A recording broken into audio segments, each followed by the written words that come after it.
Seigneur, que notre aide et notre secours nous viennent de toi, Seigneur Jésus. Amen. Ainsi, Père, Père, est-ce que tu peux soigner les mots? Est-ce que tu peux soigner ta parole? Est-ce que tu puisses la confirmer toi-même, Seigneur? Et que par elle, Père, nous puissions avoir la vie, Seigneur. Amen. Nous sommes un peuple tellement nécessité, Seigneur, avec beaucoup de besoins au Dieu. Et nous croyons, Père, et notre solution se trouve dans ta parole. Amen. Nous prions, Seigneur, de nous rendre attentifs à la parole et de nous faire saisir la vision, Seigneur. Et sorte, Père, que la folie, la chair et la folie du monde ne puissent pas s'emparer de nous, Seigneur. Amen. Et que, oh Dieu, nous puissions être tous sages avec nos lampes remplies de Seigneur. Et puisse en être ainsi, Père, alors que nous te remettons ces quelques moments, Seigneur, au nom du Seigneur Jésus-Christ. Amen. Amen. Amen. Nous allons ouvrir le premier chapitre.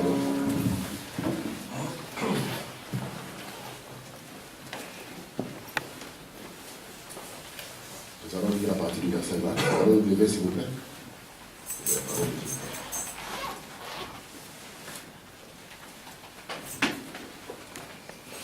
Daniel 9, nous allons commencer au verset 20 et nous lirons jusqu'à la fin du chapitre, verset 27.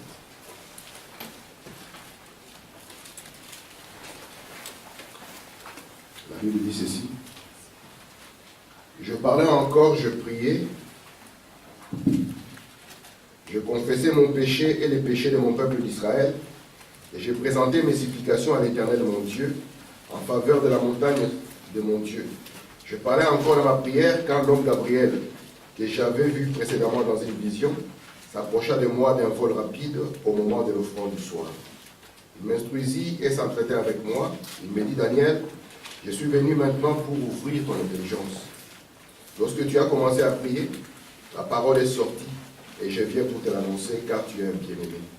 Sois attentif à la parole et comprends la vision. 70 semaines ont été fixées sur ton peuple et sur ta ville sainte pour faire cesser les transgressions et mettre fin au péché, pour expier l'iniquité et amener la justice éternelle, Alléluia. Pour sceller la vision et les prophètes, et pour oindre le Saint des Saints. Amen. Sache-le donc et comprends, depuis le moment où la parole a annoncé que Jérusalem sera rebâtie jusqu'à loi au producteur, il y a 7 semaines et 62 semaines, les places et les faux seront rétablis, mais en des temps fâcheux. Après les 62 semaines, un oint sera retranché. Il n'aura pas de successeur. Le peuple d'un chef qui viendra détruira la ville et les sanctuaires, et sa fin arrivera comme par une inondation. Il est arrêté que les dévastations dureront jusqu'au terme de la guerre. Il fera une solide alliance avec plusieurs pour une semaine, et durant la moitié de la semaine, il fera cesser les sacrifices et l'offrande. Les dévastateurs commettra les choses les plus abominables, jusqu'à ce que la ruine et ce qui a été résolu fondent sur les dévastateurs. Que Dieu ajoute des bénédictions à sa parole. Faut qu'on va nous asseoir.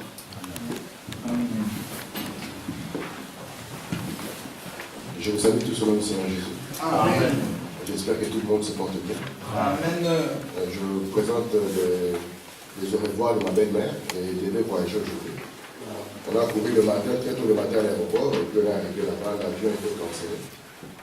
Et donc il est là-bas à l'aéroport, mais il m'a demandé que je puisse lui dire au revoir. Amen. Donc nous allons essayer de continuer un peu sur la leçon que nous sommes en train de voir. Vous savez que nous sommes en train de parler sur la vie du Seigneur, et nous sommes toujours dans notre sous-thème que nous avons intitulé « Un prophète comme Moïse ». Je ne sais pas si quelqu'un a eu le temps de suivre la voie d'ici, comme nous l'avons dit.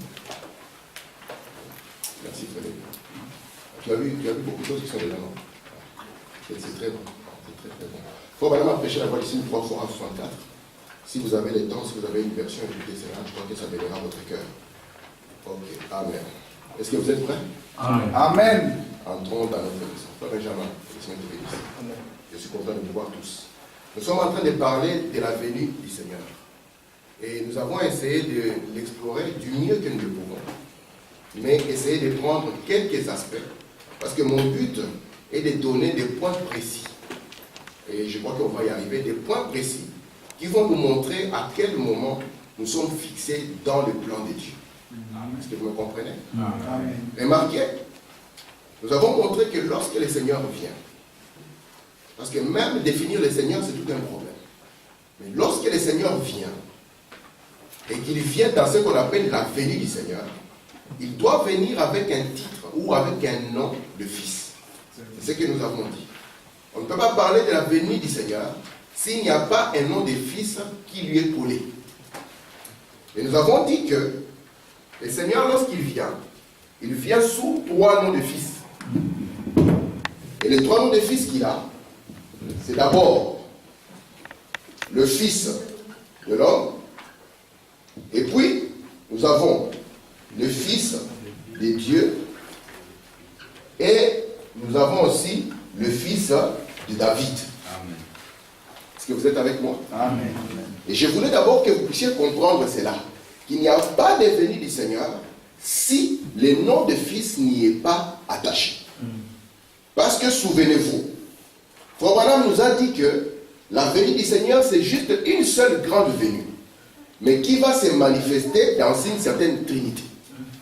Mais comment l'identifier dans cette trinité? C'est au travers des noms des fils. Parce que Frère Branham dit, il vient sous les 3 noms de fils. Amen.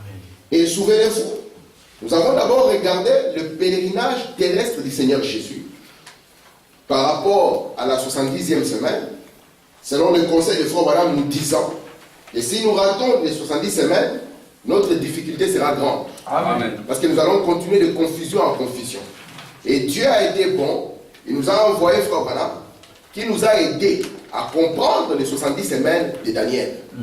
Et il nous a montré que la dernière semaine, ou la 70e, qui devait introduire le ministère du roi, Frère Branham nous a montré que c'était une semaine de 7 ans.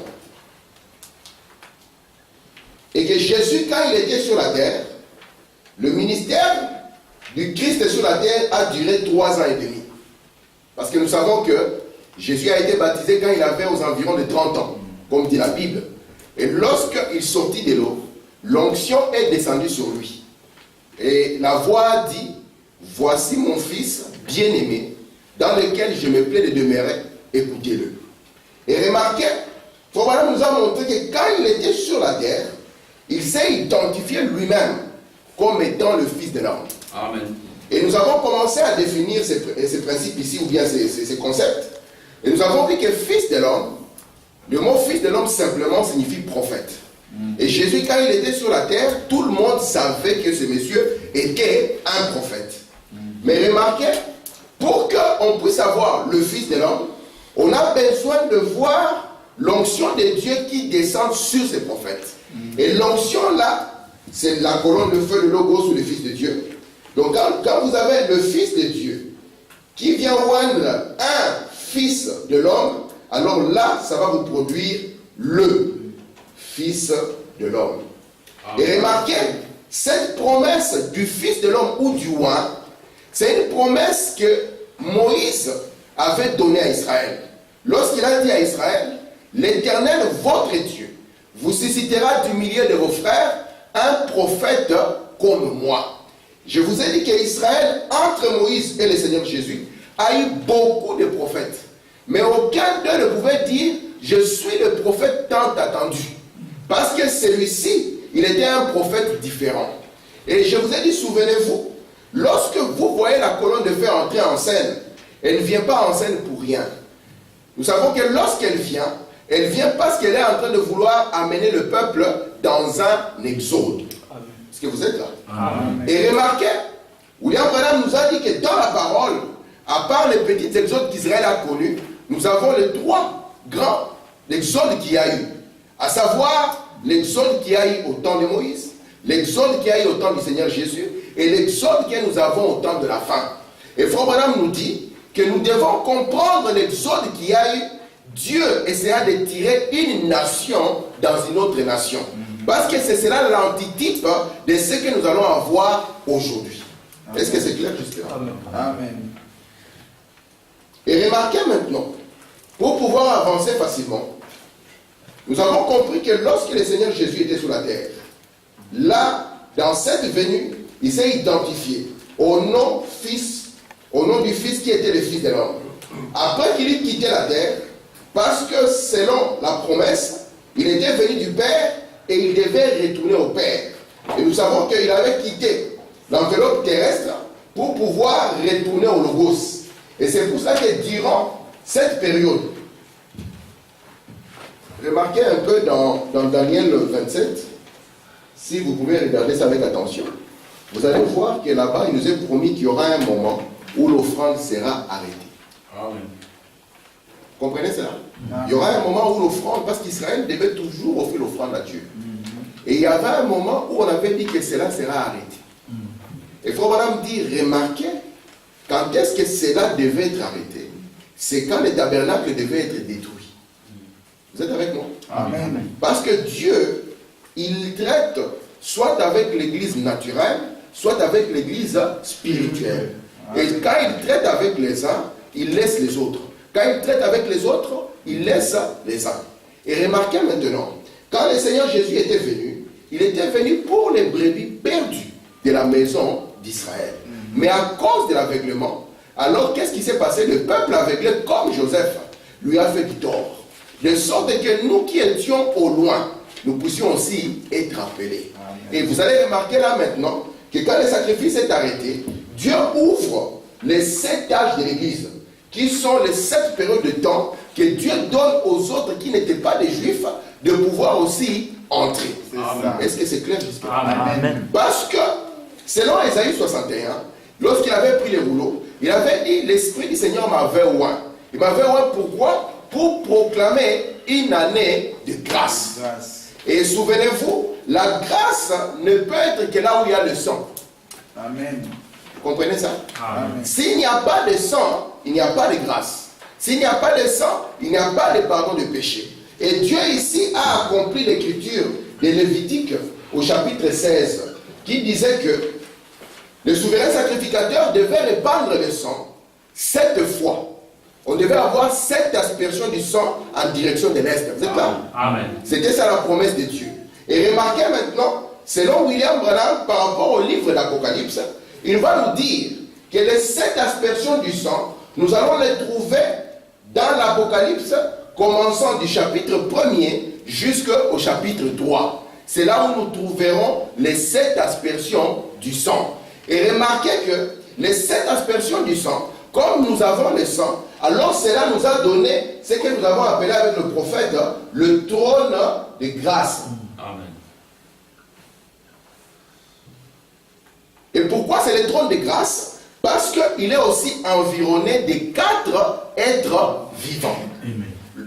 Lorsque vous voyez dans Ézéchiel, lorsque vous voyez dans l'Apocalypse, vous allez voir que le trône est environné de 4 êtres vivants. Ça commence même dans le Nouveau Testament. Lorsque vous regardez le livre des Actes des Apôtres, vous allez voir que c'est le livre qui est entouré, amen, par toujours les 4 êtres vivants. Est-ce que vous êtes là? Amen. Donnez-moi des amens, j'en ai besoin. Amen. Amen. Remarquez maintenant, nous allons voir que ceci est appelé le trône de grâce parce qu'il y a le sang.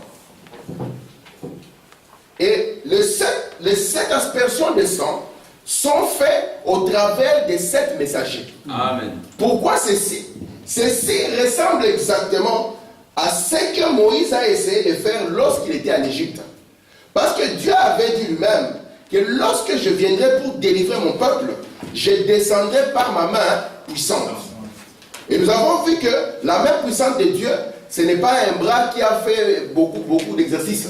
Mais la main puissante de Dieu, c'est un prophète. Amen. Amen. Amen. Et Frère Branham nous a dit, souvenez-vous, Jésus est la droite de Dieu. Amen. Et lorsque nous sommes partis voir dans la main droite du Seigneur Jésus, nous y avons trouvé les 7 étoiles. Amen. Amen.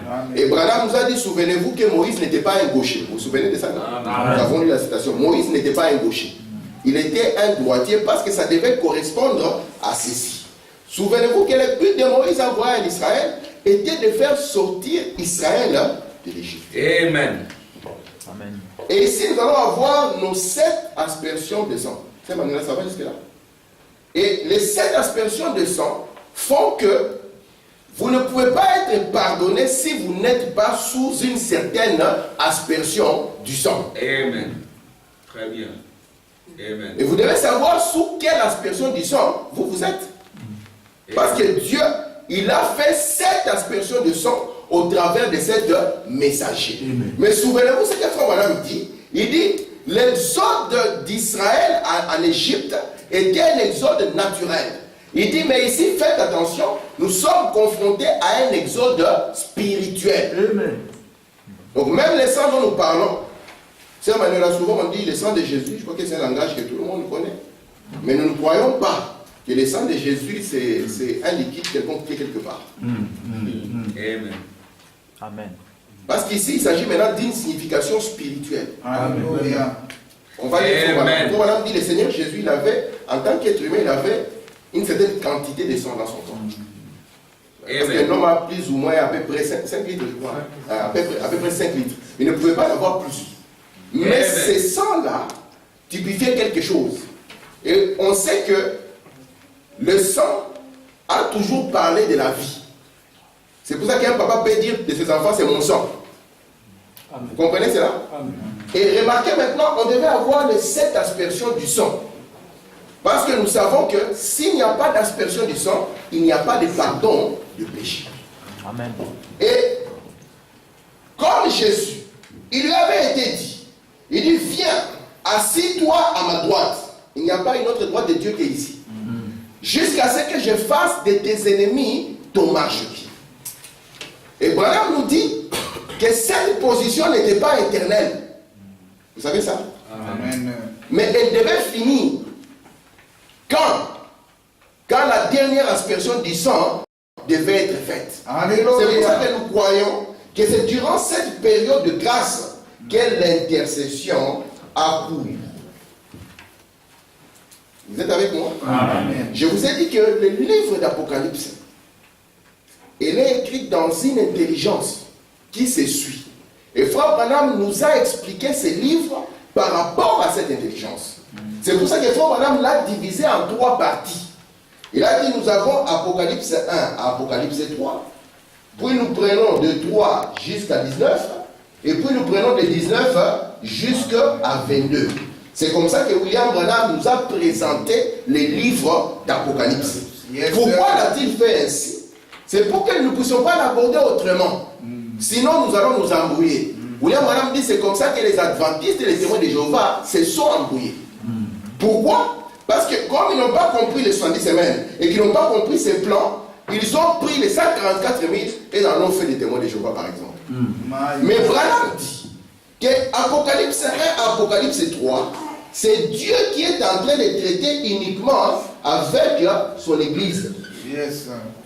Vous êtes avec moi? Amen. Et nous avons vu avec vous que Apocalypse chapitre 4, l'Église doit se retirer du chemin. Amen. Yes, sir. Apocalypse 4, l'Église est enlevée. C'est l'appel à sortir de l'Église. Apocalypse chapitre 5, nous avons l'appel aux parents rédempteurs. Parce qu'il y a un livre qui est scellé de cette sceau. Et Frère Branham dit le livre de la rédemption, c'est le Nouveau Testament. Amen. Vous croyez cela? Amen. Et remarquez maintenant, on va faire l'appel aux parents rédempteurs pour qu'ils viennent briser les sceaux. Mais Branham vous fait remarquer, il dit du départ de l'Église jusqu'à Apocalypse 19, ici dans cette partie, Dieu doit traiter seulement avec Israël. Et Dieu traite avec Israël dans cette dernière partie ici, dans ces 3 ans et demi qui restaient. Et cette période-là, c'est ce qu'on appelle la tribulation. Vous êtes avec moi? Amen. Amen. C'est pour ça que je vous ai dit les déclarations de Frère Branham qu'il a fait que nous ne pouvons pas enlever. Parce que ce que le prophète a déclaré, personne n'a le droit de le toucher. Amen. Et personne n'a le droit de l'expliquer. C'est Frère Branham qui explique Frère Branham. Vous êtes avec moi? Amen. Et Frère Branham va nous dire, regardez les schémas. Il va vous dire d'abord que, parce que c'est Apocalypse chapitre 6, où on commence à ouvrir les sceaux. Vous pouvez voir cela dans votre Bible. L'ouverture des sceaux, c'est Apocalypse chapitre 6. Et Branham nous fait une bonne déclaration. Il va vous dire, remarquez, les livres qui étaient scellés, ouais, ces livres-là n'est révélé, parce que quand on dit qu'il est scellé, ça signifie qu'il est voilé. Alléluia. Vous êtes avec moi? Amen. Donc ces livres-là n'est révélé que qu'une fois les sages des églises et des dénominations terminés. En d'autres termes, c'est au-delà d'Apocalypse chapitre 3 que le livre est révélé. Amen. Et puis il faut quand même pas regarder maintenant les événements que le livre d'Apocalypse est en train de donner. Il donne les événements qui arrivent dans Apocalypse chapitre 6, c'est les sceaux.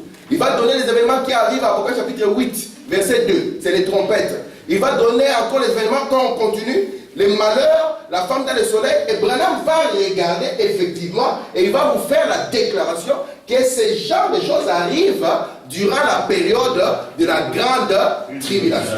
Parce que c'est le plan même de la Bible. Amen. Vous êtes avec moi? Amen. Alors pour nous, il était important de comprendre d'abord comment est-ce que l'Église doit partir. Parce que ça, c'est une difficulté. N'est-ce pas? Amen. Nous devons comprendre comment l'Église doit partir. Parce que je vous ai dit, si vous vous souvenez au début, j'ai dit que la venue du Seigneur ne concerne que les élus. Vous vous souvenez de ça? Amen. J'ai dit que ça ne concerne pas tout le monde, ça ne concerne que les élus. Amen. Amen. Prenons d'abord le plan. Si vous êtes avec moi, on va lire là, on avait lu la dernière fois, dans le premier saut, à partir du paragraphe 61. Je vais lire ce voilà. Je commence à partir du paragraphe 61, le premier saut. Il dit ceci: maintenant, remarquez, mais cela doit être révélé. Quand l'agneau quittera son lieu d'intercession auprès du Père, bon, ça c'est Apocalypse 5. Parce qu'Apocalypse 5, on l'appelle pour qu'il quitte les lieux d'intercession. Écoutez. Amen. Maintenant, il prend les livres des sceaux, les livres des sceaux ou un livre scellé des sceaux. Il les brise et les montre. Regardez, à la fin de l'âge, une fois l'intercession terminée, que les sages de l'Église sont terminés. Donc la partie où on parle de lui intercédant, c'est toujours le trône de grâce. Et je vous ai dit pourquoi il devait intercéder. Frère Branham nous dit, l'agneau devait intercéder à cause de l'ignorance. William Branham nous montre, nous tous nous croyons que Martin Luther était un messager. Vous croyez que c'était Jésus-Christ, n'est-ce pas? Amen. Amen. Moi je le crois de tout mon cœur. Mais Branham va vous dire que Martin Luther il fumait la pipe. Alléluia. Et il buvait de la bière. Donc, et il baptisait les gens au nom du Père, du Fils et du Saint-Esprit. Parce qu'il ne devait que recevoir une portion de la parole pour son temps. Amen. Vous comprenez ça? Amen. Et c'est à cause de l'ignorance que l'agneau devait rester sur le trône. Amen. Après les sceaux, il n'y a plus d'ignorance. Amen. Alléluia. Amen. Parce que le plan de Dieu est dévoilé. C'est pour ça que Dieu a gardé les choses jusqu'à la fin pour que le diable ne puisse pas les comprendre. Mais une fois que la chose est accomplie, alors il les dévoile, même si le diable le voit, c'est trop tard. Vous êtes avec moi? Amen. Même Jésus, quand il était sur la terre, Frère Branham nous dit, le diable s'est posé la question: est-ce lui ou ce n'est pas lui? Parce que, comme le frère Akola l'a chanté, si le diable savait que Jésus montant à la croix, ça allait produire tout ça, il allait tout faire pour qu'il ne meure jamais. Amen. Mais comme Dieu a sa manière de cacher son plan au diable, il va l'amener jusqu'au bout. Quand la chose va s'accomplir, il va ouvrir les yeux, c'est trop tard. Parce que souvenez-vous, le sceau signifie œuvre achevée. Et dans la manière de faire de Dieu, Dieu a accompli d'abord une chose et révèle la chose ensuite. Amen. Amen. C'est pour ça que Martin Luther, quand il était sur la terre, il ne savait même pas qu'il est messager. Amen. Mais il y avait une force simplement qui le conduisait. Comment? Il n'était rien, c'était un petit Allemand. Et cet homme, il a fait face à l'église catholique. Peut-être vous ne savez pas ce que l'église catholique faisait en ces temps-là.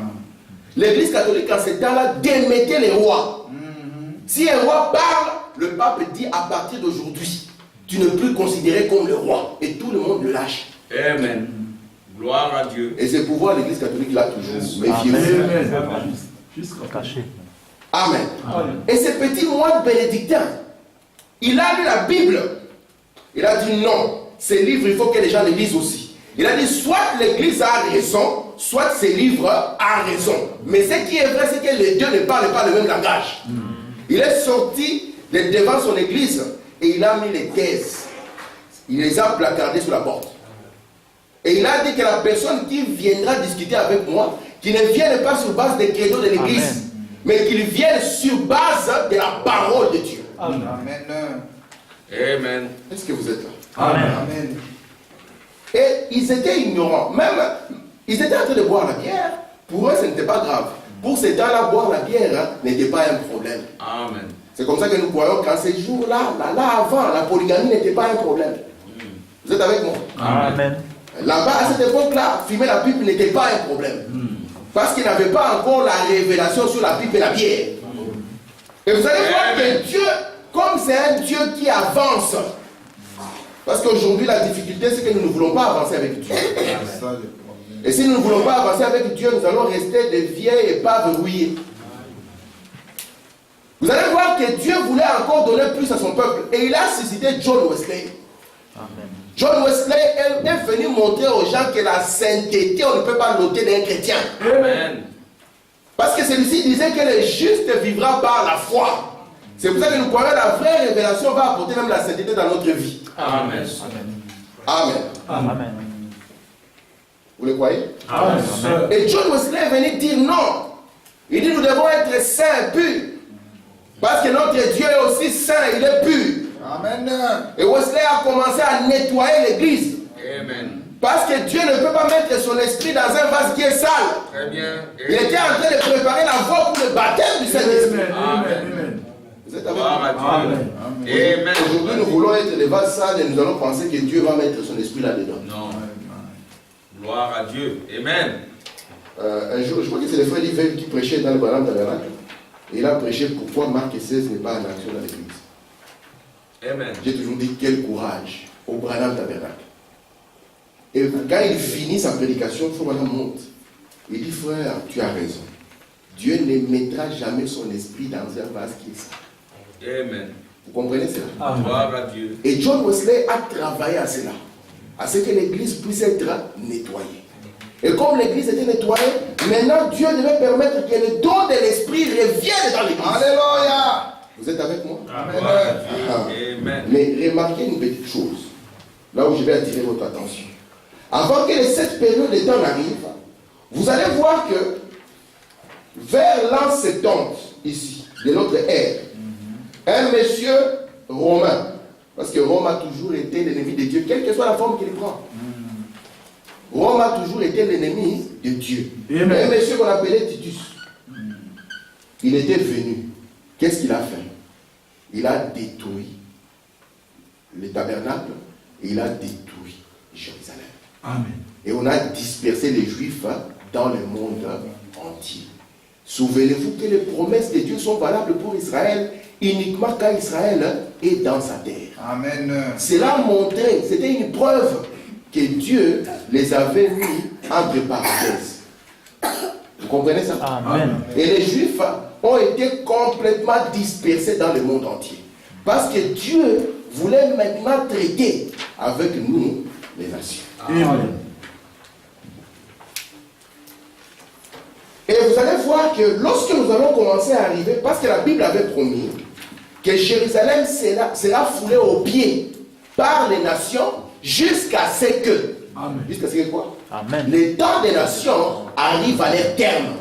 Et les temps des nations, c'est les 7 âges de l'Église. Il n'y a pas un autre temps. Amen. Vous êtes avec moi? Amen. Je peux dire Frère Madame sur cela. Amen. Il dit Jérusalem sera foulée aux pieds jusqu'à ce que les temps des nations arrivent à leur terme. Et nous allons constater que vers les années 40 et quelques, des événements vont commencer à arriver. Vous êtes avec moi? Amen. Et ces événements qui arrivent vont vouloir ramener les Juifs dans les terres. Saint Manuela, le retour d'Israël là-bas, ce n'est pas un hasard. C'était écrit déjà dans la Bible. Un jour, je parlais avec mon fils, il me dit, papa, tu es sûr qu'il y aura trois guerres mondiales? Je lui ai dit, oui, je suis sûr. Mais comment? Je peux te démontrer, c'est écrit dans la Bible. Vous êtes avec moi? Amen. Mais c'est écrit dans la Bible. Je dis, oui, c'est écrit dans la Bible. Le problème, c'est que quand l'homme n'est pas attentif à la parole, il ne va rien voir. C'est tout. Amen, c'est vrai.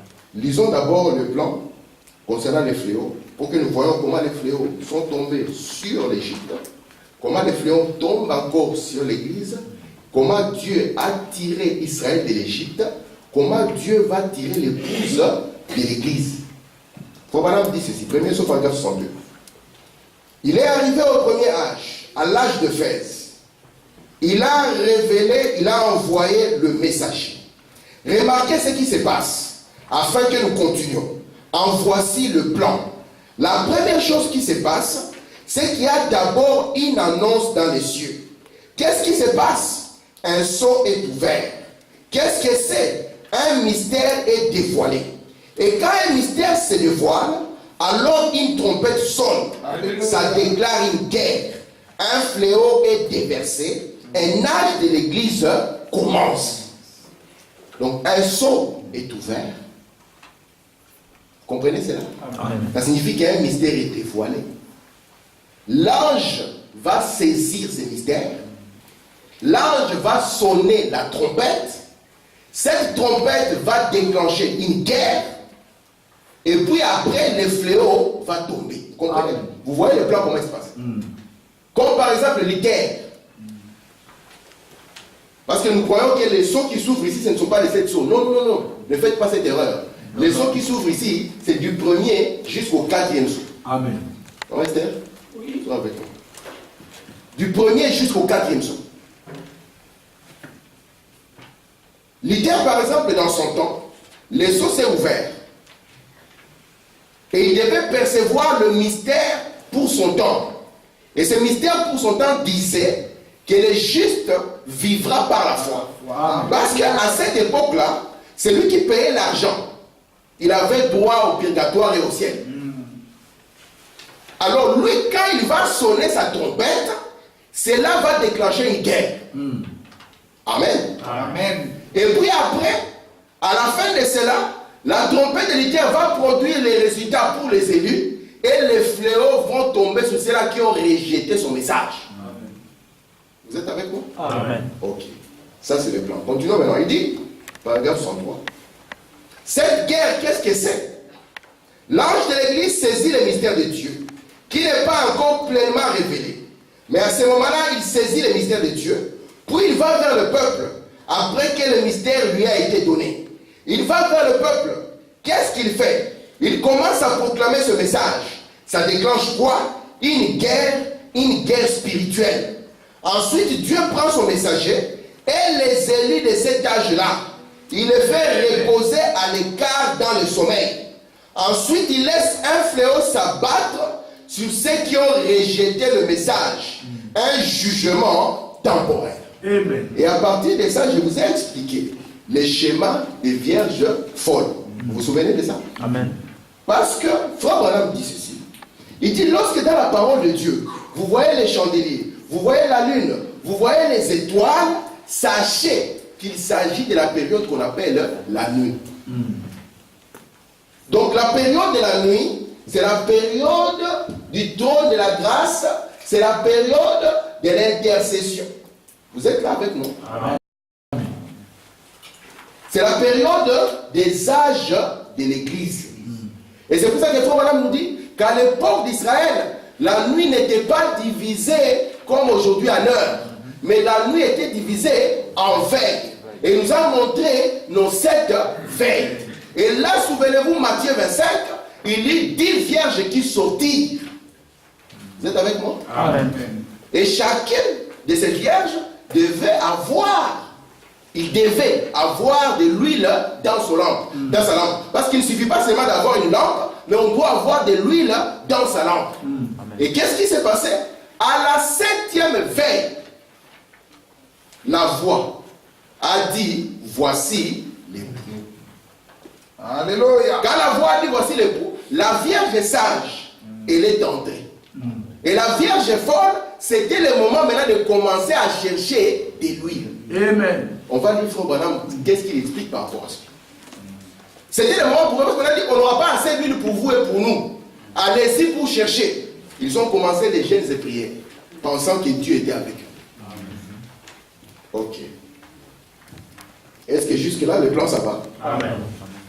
Pour ceux qui n'étaient pas là, regardez un peu le plan par rapport à la Vierge folle. Prenons l'âge de Luther. Il est là. Parce que nous croyons que c'est là où la vraie restauration commence. L'âge de Luther, lorsque Luther vient, il saisit le mystère de son temps. Luther le proclame. Lorsqu'il le proclame, ça va déclencher des catégories de gens dans les groupes de Luther. Dans les groupes de Luther, on aura ceux-là qui seront scellés. Ça sera la Vierge sage. Et on aura des luthériens qui seront là, qui ne seront pas scellés. Ça sera la Vierge folle.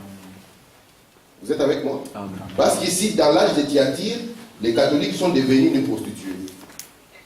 Vous savez que l'âge de Thyatire, c'est le millénium catholique. Amen. Alléluia. Et ils sont déjà une prostituée. Alors, Luther va déclencher des catégories de gens. Il y a ceux-là qui vont comprendre le but de son ministère. Dieu va les sceller.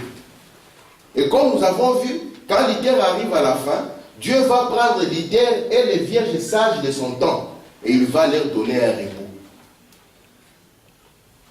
On va avec moi. Il va leur donner un repos. Et ce qui va se passer après, c'est que dans l'âge suivant, dans l'âge de Wesley, ceux qui étaient les vierges folles de cet âge vont vouloir encore amener le littéralisme au temps de Wesley. Alors que Wesley, les deux personnes aussi vont sortir de lui. Mais alors, quand les vierges folles qui étaient du temps de Luther arrivent dans l'âge de Wesley, ils ne sont plus des vierges folles. Ils sont devenus la prostituée. C'est pour ça que quand on arrive à la fin du cycle, Frère Branham nous dit, les luthériens, les wesleyens, les pentecôtistes sont des mouvements antichrist. Parce qu'ils sont devenus la prostituée. Et Dieu avait promis que lorsque je frapperai la grande prostituée par le fléau, je frapperai des morts ses enfants. Amen. Parce que William Branham nous dit elle n'est pas seulement seule. Cette grande prostituée, elle a aussi des enfants. Et il faut vraiment poser, c'est qui les enfants? On est étonné. Ce sont les luthériens, les Wesley et les pentecôtistes. Comment sont-ils devenus des enfants? C'est au travers de ceci. Parce que la vie les a quittés. Amen. Amen.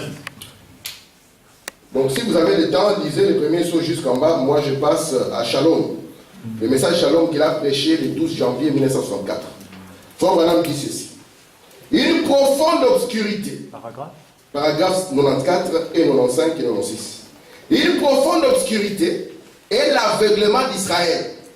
C'était la lumière ou l'éclaircissement pour les nations. Maintenant, l'aveuglement des gentils, c'est l'éclaircissement pour Israël. C'est juste comme le jour et la nuit. Un côté a les ténèbres, l'autre côté a la lumière. Ensuite, la lumière passe de l'autre côté. La lune passant comme elle est fit, la réflexion des ténèbres du monde obscurcissant sa lumière. Cela reflète pour nous que l'âge de l'église des nations est terminé. Amen. Vous comprenez ça? L'église se prépare. Elle se prépare depuis un certain temps. C'était le temps pour l'enlèvement, car les ténèbres descendent sur les nations. Et l'aube va bientôt apparaître pour les Juifs. Le soleil a voyagé de l'est à l'ouest et nous sommes sur la côte ouest. La lumière ne peut faire qu'une seule chose, retourner à l'est de l'autre côté. Vous comprenez? Il dit la lumière ne peut que retourner de nouveau à l'est où elle a commencé, en Israël. Amen. Dieu les a aveuglés pour un certain temps. Mais maintenant, les ténèbres viennent sur le monde des nations. Et cela a couvert tout cela. Les nations vont fouler aux pieds Jérusalem jusqu'à ce que la dispensation des nations soit terminée. Amen. Jésus l'a dit. Et maintenant c'est terminé. Une profonde obscurité est sur les champs. Dieu reflétant cela dans les cieux, comme il a montré sur la terre, avant que tout cela n'arrive. Amen. Amen. Parce que Frère Branham l'avait dessiné. Vous vous souvenez de cela? Amen. Et quand Branham a dessiné, quand le pape a mis ses pieds à Jérusalem, le grand Titus, Dieu l'a répété encore dans les cieux. Vous vous souvenez de cela? Amen. Il faut Branham dire, montrant que c'est comme le jour et la nuit. Quand les uns sont éclairés, les autres sont aveuglés. Et l'aveuglement dont nous parlons, les ténèbres dont nous parlons, ne sont pas des ténèbres naturelles. Amen. Vous êtes avec moi? Amen. Et je vous ai dit, c'était l'avant-dernière plaie qui avait frappé l'Égypte. C'était devenu ténébreux. Et c'est pour ça que, dans Reconnaître votre jour, lorsque Frère Branham voit cela, il dit, oh, peut-être que l'Église est partie déjà.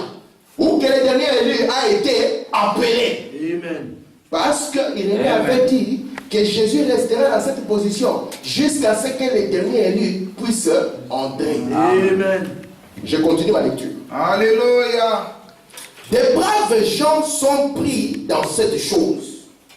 Des braves gens, des gens sincères. C'est comme Marie et Joseph. Ils étaient très sincères, voyez-vous. Ils pensaient que Jésus était avec eux, alors qu'il n'était pas. Marie et Joseph, vous savez, lorsqu'ils étaient à la fête, Jésus avait 12 ans et ils pensaient, ils présumaient qu'ils étaient avec eux, mais ils n'étaient pas.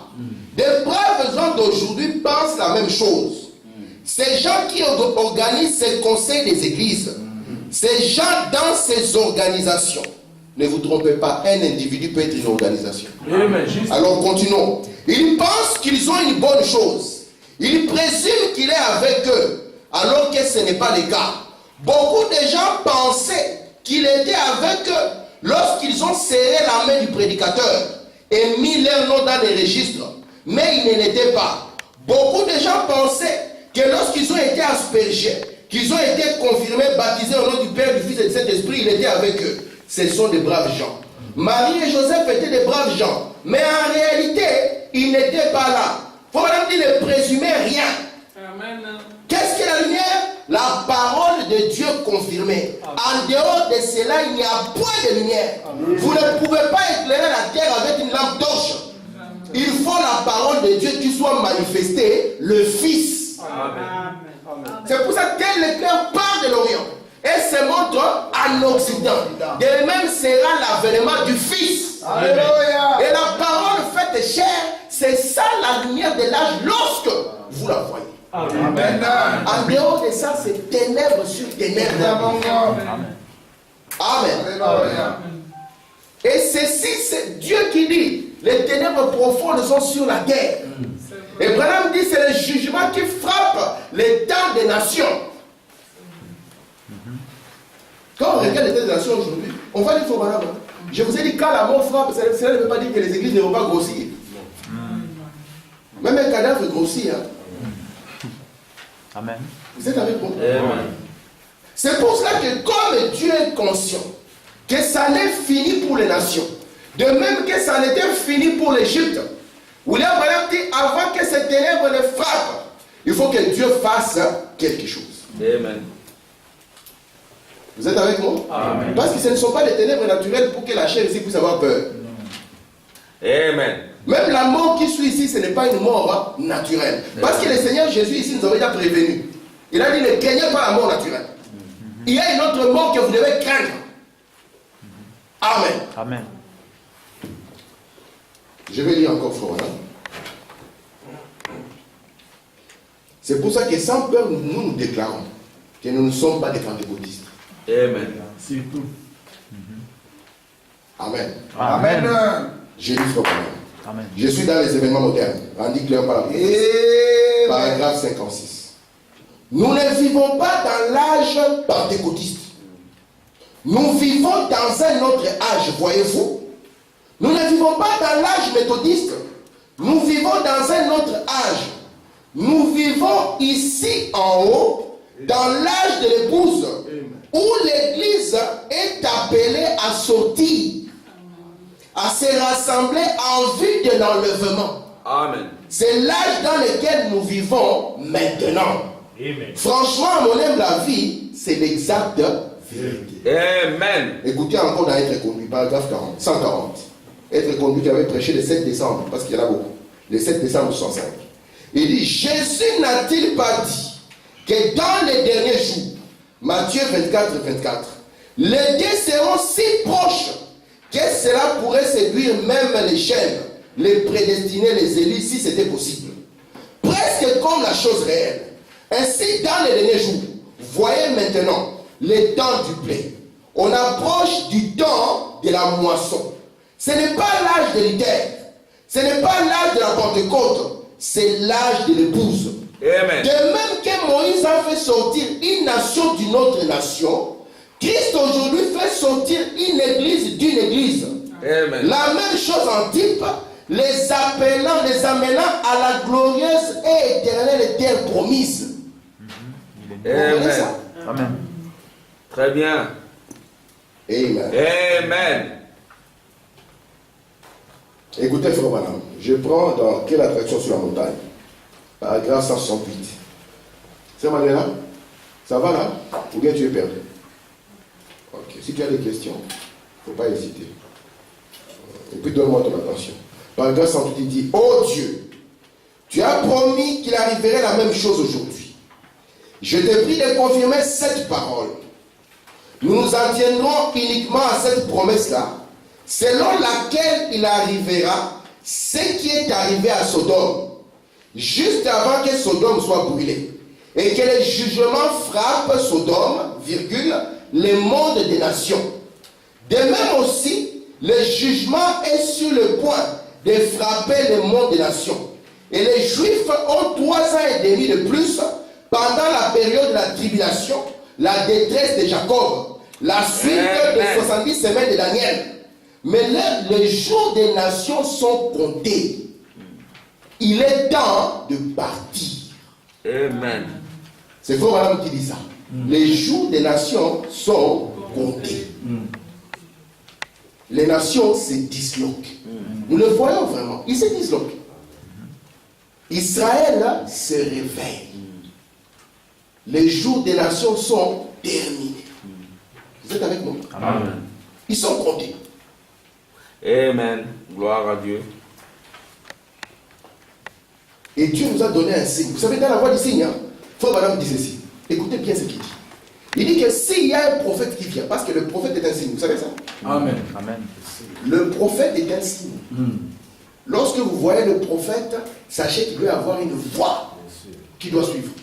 C'est pour ça que si quelqu'un déclare je suis prophète, comme on en a beaucoup, prophète des nations, prophète de ceci, flèche de l'éternel, oh ceci, cela, réserve de Dieu et tout ça. Ce n'est pas un souci.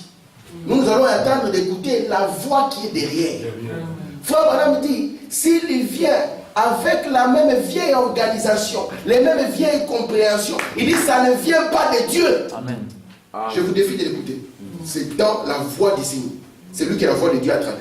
Écoutez-le, vous allez écouter, Frère Branham dit ça. Il dit, il va venir avec quelque chose de nouveau. Alléluia. Il dit, si c'est la vieille même école, ça ne marchera pas. C'est pour ça que lorsque Branham vient sur la scène, il vous dit, le mot rapture que moi j'amène n'est même pas dans la vieille. Amen. Ce n'est plus la vieille école. Non. Amen. On commence à entendre d'autres sons. Alléluia. Branham dit, dans le mariage et le divorce, il y a des écoles. Il dit que si nous apportons la vérité ici, beaucoup d'églises vont se casser. Amen. Amen. Et vous savez que tout le monde était contre lui à cause de son enseignement. Parce qu'on trouvait qu'il avait une doctrine différente. Amen. Amen. Écoutez. Je prends dans quel ferons-nous de ce Jésus qu'on appelle Christ.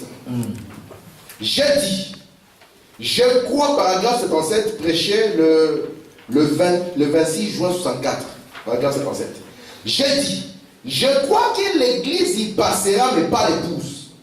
L'église passera par la tribulation, oui, messieurs, mais l'épouse est affranchie. Elle ira dans l'enlèvement. En un instant, en un clin d'œil, elle sera enlevée à la rencontre du Seigneur dans les airs. Amen. Moi, je le crois de tout mon cœur. 100%. Écoutez, pour les soupers des noces, il n'y a aucune raison qu'elle passe par la tribulation. Son Seigneur a payé le prix. Et nous sommes si reconnaissants pour cela, oui, messieurs. Donc quand Dieu tire l'épouse de l'église, c'est pour que l'épouse ne passe pas par la tribulation. Amen. Mais l'église, elle qui va rester, va passer par la tribulation. Parce que la tribulation, c'est le 6e saut. Et le 6e saut a 3 buts. Purifier la terre, les 144 000 et l'épouse. Et l'église. Vous êtes là? Écoutez maintenant, on continue.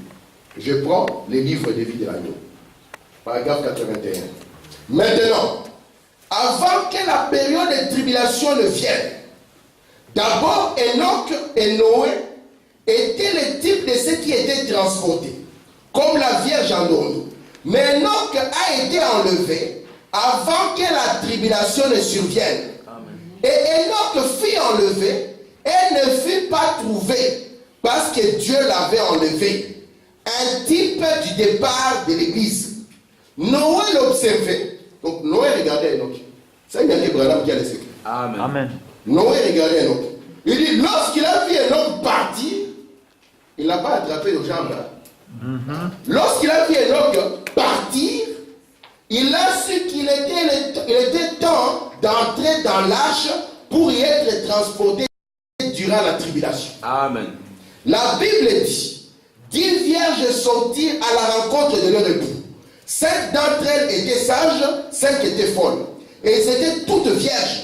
Mais 5 étaient sages et avaient de l'huile dans leurs lampes. Et elles sortirent pour aller à la rencontre de l'époux. Et l'époux vint, et celles qui avaient de l'huile entrèrent. Faut madame dit, voyez la translation, le départ avec l'époux. Je continue. Mais celles qui étaient restées en arrière vinrent et voulurent aussi entrer. Exactement comme les gens qui vinrent frapper à la porte de l'arche. Noé, laisse-nous entrer. Mais Dieu avait fermé la porte. Frère madame dit, chaque vrai ministère envoyé par Dieu a 3 signes. Ou 3 poules. 3 attractions. Frère madame dit, les 2 premiers signes sont attachés à l'office. Le 3e n'y est pas. Parce que le 3e, c'est le jugement. Frère madame dit, voilà l'ouverture du 3e poule. Les âmes en prison. Alléluia. Amen. Amen. Il dit, paragraphe, je prends le paragraphe 84. Oh mes amis, l'un de ces jours, Dieu vous appellera pour la dernière fois. La porte entre la grâce et le jugement sera alors fermée. Ne restez pas à l'extérieur. Entrez maintenant pendant que vous avez la possibilité. Ne faites pas attention à ce que le monde dit. Entrez en Christ. Car ceux qui sont en Christ, Dieu les amènera avec lui. Alors, cette vierge sage était partie dans la translation. Qu'est-ce qui arriva à celle qui vint frapper à la porte? Qu'arriva-t-il? La Bible dit, elles furent jetées dans les ténèbres du dehors, où il y a des pleurs et des gémissements et des grincements des dents. Écoutez, Israël, lorsque la période de tribulation sévissait en Égypte, rien n'avait frappé les Israélites, parce qu'ils étaient au lieu pourvu par Dieu à Goshen, point de tribulation. Voyez-vous, les autres passaient par la tribulation, mais pas ceci. Continuons. J'ai envie de lire encore 2 citations et je m'arrêterai là pour que nous continuions avec les plans de fléau. Frère Madame dit ceci. Je suis dans Parle à ces rochers, paragraphe 22. Combien ils avaient facilement oublié lorsque le plaie tombait sur l'Égypte et ils étaient protégés. Lorsque tout était couvert de mouches, il n'y avait pas une seule mouche autour d'eux. Que lorsque tous les lits étaient infectés de poux, tous les vêtements, il n'y avait pas un seul sur eux. Les grenouilles étaient dans les armoires et partout, chez les incroyants, mais eux, ils avaient été protégés. Dieu montrant sa miséricorde. Remarquez, quand cette grande nuit finale arriva, Dieu a dit, c'est mon coup final que je donne à l'Égypte.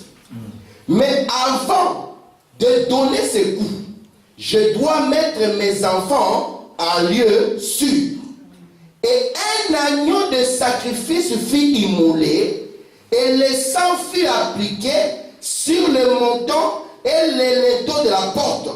Et l'assemblée s'est mise sous le sang. N'oubliez pas, c'était la dernière plaie qui a frappé l'Égypte. Et la dernière plaie qui frappe l'Église aujourd'hui est la même plaie qui frappa en ces temps-là, la mort spirituelle. En effet, de même que Dieu les a conduits littéralement, il nous conduit spirituellement. Amen. Et le dernier coup qui est donné à l'ennemi, c'est la mort qui frappe. Amen. Et tout ce qui n'est pas sous le sang, virgule, le Saint-Esprit les retranche de la communion. Amen. C'est pour ça que nous avons dit, le mystère agneau ne peut se trouver qu'ici. Vous êtes avec moi? Amen. Et frère Branham dit, c'est sous le sang qu'Israël est sorti. C'était sous l'aspersion du sang. C'est pour ça que je vous ai dit que faites attention. Moïse était prophète, sacrificateur et roi. Et c'est sous l'aspersion du sang qu'Israël est sorti. Parce que là où il n'y avait pas le sang, la mort devait frapper. Mais frère Branham dit, remarquez qu'ils sont sortis une foule mélangée parce qu'ils n'avaient pas l'agneau parfait. Amen. Amen. Vous êtes là? Amen. La question est ceci. Frère Branham dit, nous avons ici nos 7 aspersions de sang. Vous le croyez? Amen. Mais, c'était le soir. Quand le soir allait commencer, c'est là où l'ange de la mort devait venir. Et Branham me dit, il devait trouver si le sang a été placé sur la porte et les linteaux. Parce que s'il n'y avait pas de sang, c'est pour ça que je vous dis ici, il n'y a pas moyen de dire que vous avez la vie si on ne vous a pas vu sous une certaine aspersion du sang. Et Dieu n'a eu que 7 aspersions du sang. Donc la personne qui aujourd'hui pourrait prétendre à la vie, c'est celle qui a connu la 7e aspersion de sang. Amen. Et cette aspersion de sang, il ne s'agit pas de sang naturel. William Branham dit c'est la vie littérale. Et comment nous avons vu la vie littérale? C'est qu'ici, dans les derniers messagers, nous avons vu le même sang qui était à celui-ci. Vous êtes avec moi? Amen. Est-ce que vous êtes là? Amen. C'est le même sang qu'on a vu. Parce que c'était ça l'évidence que Dieu demandait pour que la mort ne puisse pas vaincre. C'est pour cela que le 4e être vivant, il avait la face d'un aigle. Amen. Et vous allez voir que c'est sous les ailes de l'aigle que Dieu vous porte dans le rocher jusqu'à ce que la colère passe. Amen. Est-ce que vous y êtes? Amen. Je peux lire encore le prophète? Amen. Et j'arrive à la fin. Pour aujourd'hui. Je prends dans Israël à la mer Rouge. Maintenant, nous arrivons à la dernière plaie. C'est prêché le 27 mars 53, paragraphe 57. Dieu dit, j'en ai assez de perdre tout ce temps. Maintenant, je vais donner la dernière plaie. Maintenant, je voudrais que vous remarquiez. La dernière plaie était la mort. Nous avons eu des tremblements de terre. Nous avons eu des guerres et des bruits de guerre. Nous avons eu des rats de marée comme Jésus avait dit qu'il y en aurait. La mer grondant et les cœurs des hommes défaillants. Encore plus de maladies de cœur. La maladie la plus répandue. La peur. Il dit c'est temps de la confusion. La détresse parmi les nations. Les équipages sans chevaux. Sur des chemins larges. Et toutes ces choses sont accomplies. Mais la dernière plaie est la mort. Non pas physiquement parlant, mais spirituellement parlant. La mort spirituelle dans l'Église. Vous remarquerez que c'était parmi les fils la mort spirituelle. L'Église a plus de membres qu'elle n'en a jamais eu. Elle se développe mieux que jamais auparavant. Et cependant, elle est plus faible en esprit que jamais auparavant. Amen. Il dit c'est vrai, c'est tout à fait vrai, comme il en était en Égypte. Maintenant remarquez la dernière chose, mais avant, ils étaient en Égypte. Maintenant remarquez, mais avant que Dieu ne laisse la mort spirituelle tomber, il ouvrit une issue de secours pour ceux qui voulaient. Qu'on dit alléluia, j'aime cela. Amen. Dieu ouvrant une issue de secours pour ceux qui désiraient y marcher. Maintenant, ceux qui ne voulaient pas, très bien, ils continuèrent, ils connurent la mort. La mort dont nous parlons, c'est pour ça que j'ai dit, l'autre fois, vraiment, j'ai dit ça vendredi ici. J'ai dit, si nous devons quitter la terre, parce qu'une certaine bombe risque de frapper ici et va tuer nos chairs, j'ai dit, profondément, ce n'est pas ce que Dieu est en train de dire. Amen. Parce que la mort dont il est question ici, il ne s'agit pas de la mort naturelle. Amen. Parce que la mort naturelle, nous pouvons la croiser à n'importe quel coin de rue. Il n'y a rien comment dire, qui tient ici. Il n'y a rien qui tient ici. Il n'y a rien de solide sur lequel s'accrocher. Rien. Tu peux acheter la meilleure voiture, et connaître un accident, et la mort passe par là. Et, donc il n'y a rien. Mais Frère Branham nous dit ici que la dernière plaie que Dieu devait lâcher, c'était la mort spirituelle. Et vous voyez que quand le quatrième son s'ouvre, c'est le cavalier au cheval blanc qui débarque. Alléluia. Et il s'appelle la mort. Et le séjour de mort l'accompagne. Et lorsque Branham nous définit le séjour de mort, il ramène encore ces histoires. De sorte que Branham nous dit, souvenez-vous, nous vivons dans un cimetière. Amen. Mais Dieu doit ouvrir quoi? Une issue de secours. Parce qu'à celui qui vaincra, Amen. il n'aura pas à subir La de la seconde seconde mort. mort. Celui-ci ne connaît pas la seconde mort. Amen. Juste. Amen. Il ne connaît pas la seconde mort. Non. Alléluia. Donc on parlait au vainqueur. Amen. On ne parlait pas à celui-ci. Amen. Celui-ci ne connaît pas la seconde mort. Amen. Celui qui connaît la seconde mort, c'est l'âme. Amen. C'est pour ça que prenez avec vous d'étudier cela. Chaque récompense des âges, vous allez voir que ça n'a rien à voir avec ces messieurs. Amen. Amen. C'est pour ça Très que bien. Branham dit, nous ne sommes pas dans l'âge pentecôtiste. Non, Amen. On va les voir là. Il dit, nous devons monter ici en haut. Amen. Parce que si nous ne montons pas ici en haut, mes frères, c'est Amen. la confusion qui est totale. Très bien. Le système ecclésiastique a montré ses limites. Amen. Pourquoi? Parce que la mort est dans le monde. Je vais finir en lisant Frère Branham ici. Toujours dans la même brochure. Frère Branham commence, il dit, remarquez maintenant, les chapitres 12, au verset Moïse. L'Éternel dit à Moïse et à Aaron, dans le pays d'Égypte, ce mois-ci sera pour vous les premiers des mois. Là, Dieu commence à introduire encore la fête de Pâques, comme le frère Armand avait prêché ça ici. Vous vous souvenez de ça? Amen. Et remarquez, là où il n'y a pas de sang, la mort y est. Mais ici, ce n'est plus seulement un agneau naturel. C'est nous qui avons le véritable agneau. Amen. Donc, le moyen pour nous de sortir vivants. Vous êtes avec moi? Amen. Parce que souvenez-vous, la dernière nuit, quand l'ange de la mort parcourait le pays, c'était le sang de l'agneau qui était appliqué. De sorte que l'endroit, Frère Branham, je dirais peut-être ça prochainement, Frère Branham dit ceci. Il dit que l'ange de la mort ne faisait pas de distinction. Oh, dans la maison, j'ai des photos, j'ai des brochures. Pas de distinction. Oh, vous voyez, il dit, oh, on va frapper seulement des Égyptiens. Ça n'a rien à voir. Il dit, il devait voir si le sang y est. Oh, le sang, c'est la vie littérale. Amen. Et cette vie littérale de Jésus-Christ commence par le messager. Amen. Parce que c'est lui qui est en train de répandre le sang. Ça, c'est Et pas la mal. sortie s'est faite en ces moments-là. Amen. Amen. Amen. Parce que sur la terre, ça ne sera que la mort. Amen. Et la mort. Ça n'a rien à voir avec la mort de la chair. C'est pour ça que Jésus avait dit, celui qui croit en moi ne mourra pas. Amen. Quand bien même il serait mort. Mort. Branham dit, lorsque vous naissez de Dieu, vous devenez un être humain. Double. Quand bien même il serait mort, c'est celui-ci. Amen. Celui qui ne mourra pas, c'est l'autre là. Amen. Et Dieu est en train de poursuivre. Lui, il s'appelle l'élu. Lui, Amen. il s'appelle l'épouse. Amen. Il faut maintenant pas l'identifier. Lui, il s'appelle la dame élue. Amen. Amen. Amen. Et Dieu les recherche depuis. Parce qu'il est de la race de Dieu. Il est de la Alléluia. famille de Dieu. Amen. C'est le frère de Jésus. Amen. Amen. Amen. C'est ça la part qui est la plus importante dans la vie d'un chacun. Amen. Amen.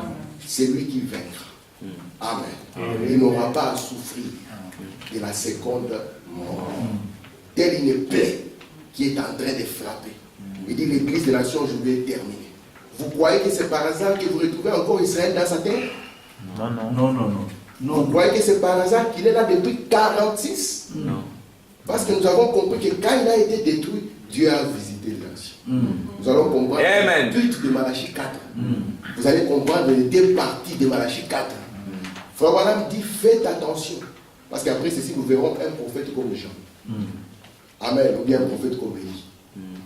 Remarquez ce que Frère Branham dit avant que je finisse. Il dit ceci. Il dit ne prenez jamais Jean le Baptiste et le mettre dans Malachie 4. C'est faux, ne faites pas ça. Alléluia.